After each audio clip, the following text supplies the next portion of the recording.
Okay, another round of 49ers training camp analysis. We'll get to Brock Purdy's nice day, but first we'll start with a Brandon Aiyuk update.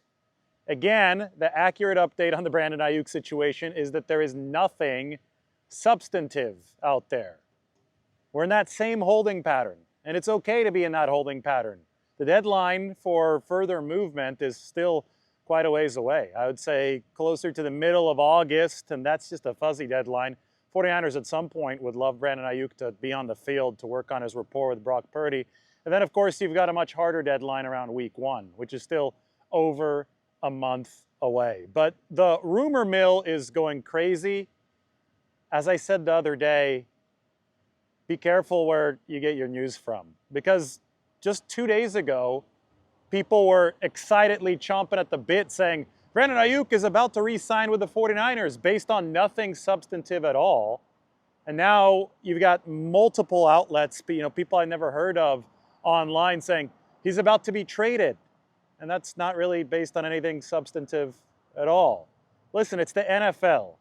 Anything could happen, but you'll do yourself a favor if you actually wait for stuff to happen before going off and talking about it as if it's a fact. So that's the Brandon Aiyuk update. The 49ers should be in no rush in this situation, and I don't think they are in a rush in this situation. Brandon Aiyuk remains under contract for the 2024 season at $14.1 million, giving the 49ers leverage, and with that leverage, they can wait to see the optimal path materialize. So either Brandon Aiyuk comes down and meets them at the price that they're comfortable with, because obviously they have to work everything into their structure, the bigger picture structure involving Brock Purdy's contract next year. So either that happens or Brandon Aiyuk plays on the 5th-year option because he'll have no other choice if he wants to collect money this year, or the 49ers run into a trade offer that they can't refuse. Like, all of those things are always on the table. If you've watched this 49ers front office through the years, they've made every single potential call that they can make. They called the Packers about Aaron Rodgers hours before they drafted Trey Lance in the 2021 season. Was that likely to happen? No, it wasn't. But John Lynch and Kyle Shanahan left no stone unturned. That's how you run a good business. You always leave options on the table. Deebo Samuel, they would have required a king's ransom in 2022 to trade him. Did they get the king's ransom? No, they didn't. They re-signed Deebo Samuel. I think it's a similar kind of thing for Brandon Aiyuk.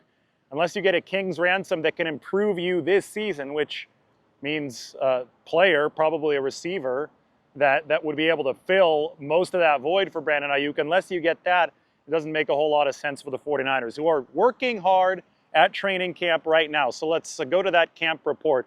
Brock Purdy went 11 of 14 for the 49ers at practice today. 2 of those incompletions were drops, one by Jawan Jennings, one by Jordan Mason. Even the Jennings, which, the Mason one was a straight drop on a short pass, his first drop of camp. But the Jennings one fit in between 3 defenders. It was a really good pass. This is the crispest that Brock Purdy has looked all camp, and it's been a really good camp for Brock Purdy. He divulged today that they're actually using a play clock now on these plays, that they didn't used to have a play clock installed at practice. I guess that's not a commonplace thing, especially this early in training camp. But Purdy has wanted to challenge himself even more. He doesn't want to be sitting there thinking about the play all day that Kyle Shanahan radios in. He actually wants to step up and process things at the speed with which he's going to have to process them during the actual game. So the play clock has been on. Brock Purdy feels that he's more in rhythm, the way that he's going to have to be in rhythm on Sundays. And today, boy, he found some excellent rhythm downfield. And even on the plays where he was forced out of the pocket, where stuff wasn't open downfield. And you got to keep in mind that Deebo Samuel took his first veteran day off in 10 practices today. So you had no Aiyuk, who continues to hold in, no Deebo Samuel. So even without his full arsenal downfield, Brock Purdy was able to make things happen when the separation wasn't there. So the final move the ball period toward the end of practice, Brock Purdy rolled to his left, trying to get away from Leonard Floyd, and Leonard Floyd's a fast guy, so it required all of that 10-yard burst from Brock Purdy. And as he probed to his left, he flipped back around and fired across the field and found Ronnie Bell, who made a tough catch. Now, that's one of those no, yes, yes, yes plays that you hear about from Brock Purdy actually quite a bit. He threw to Aiyuk on a touchdown in Jacksonville the same way. Juwan Jennings in the NFC Championship game against the Detroit Lions, where the 49ers were still down and they just needed a spark to get going. Remember that it was a short but beautiful throw across the grain to Jennings from Brock Purdy. This is the kind of stuff that I think it's like that little magic, that little flair that he adds to his game that very, very few quarterbacks can execute successfully. There's a reason why coaches don't want you to do that kind of stuff often or at all, because they feel that they lose control in those situations, and that giveaways can happen in those situations. But Purdy has, on these crossbody throws, has made something happen more often than he hasn't, and he did it today in practice to Ronnie Bell. Bell also made a contested physical catch where he climbed the ladder on a throw from Josh Dobbs a little bit earlier in practice. So I know I've talked so much about Chris Conley.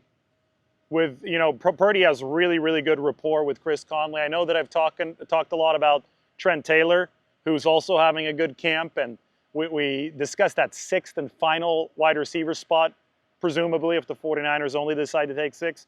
We also need to be talking about Ronnie Bell at the back of that receiver room, because he's made contested catch after contested catch. They ran him on a reverse today. I think he's just the right burst and speed for a reverse. You don't want a guy that's too fast or a guy that's too slow on those reverses, because you want to make sure the defense settles in. And I think that, in the event that Deebo Samuel misses time, Ronnie Bell is actually a good weapon that could do several different things on that field and could deal with some physicality from the defense. And he's only in his second year, right? So he was a rookie out of Michigan last year, a 7th-round pick. So don't be surprised if Ronnie Bell finds a way to stick around this team. He's quietly been contributing a very solid camp, and I think that he's reliable as a receiver, which is why 49ers quarterbacks are going to him in crowded situations. What he needs to do is demonstrate his reliability as a punt returner, because he's competing there with Ricky Pearsall and with Trent Taylor. And whenever you're at the back of a room, when you're the 5th, 6th, or even 7th receiver, you better be giving good special teams value. That is very, very important when a team architects its 53-man roster. Now, that's why the preseason games coming up are going to be so important. They're not going to be huge for guys like Purdy, for the big names for the 49ers, but they're going to be big for 2 groups of players.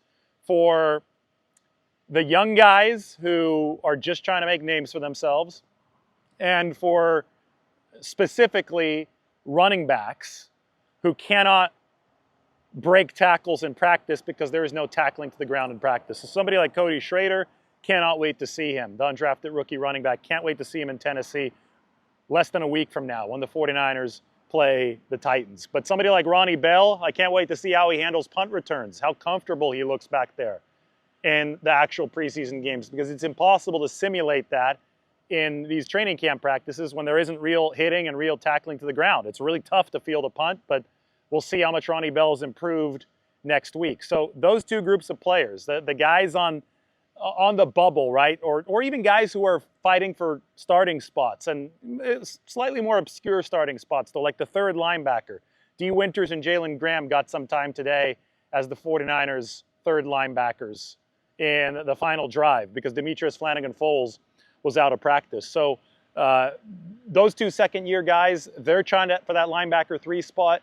I think that these preseason games are going to be good indicators, because you want really solid tackling from your linebackers, especially that 3rd guy who's going to be on the field in run situations most of the time. So finally, when the tackling to the ground can happen this next week against the Tennessee Titans, I think we're going to see the next step in a lot of these 49ers position battles. Practice report today, no practice for Malik Turner, who limped off the other day. Jacob Cowing and Tay Martin, the 2 receivers, they were sprinting full speed on the side. They should be back fairly shortly. I think that the 10 days are almost up on their hamstring injuries. That was the prediction for their return. No Darrell Luter Jr., who'd been having a good camp. He's missed a couple practices now with an undisclosed issue. Elijah Mitchell, might have been a vet day for Elijah Mitchell.